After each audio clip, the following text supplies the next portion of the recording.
Assalamu alaikum, bhainon, bhaiyo, my young Pakistanis, my friends. Hasbe wada, as promised, I am back again on the same subject of mindset and attitude.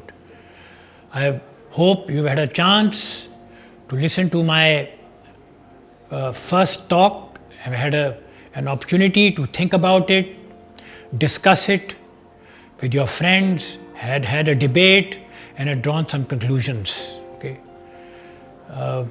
As promised, I want to take this forward and give you a couple of more examples, and one of them would be mine. Okay, and happy to share that with you. First, let me talk to you about Charles Sobhraj. I don't know if you heard about Charles Sobhraj. Okay. Charles Sobhraj is a criminal. Okay. He murdered about 28, mostly women.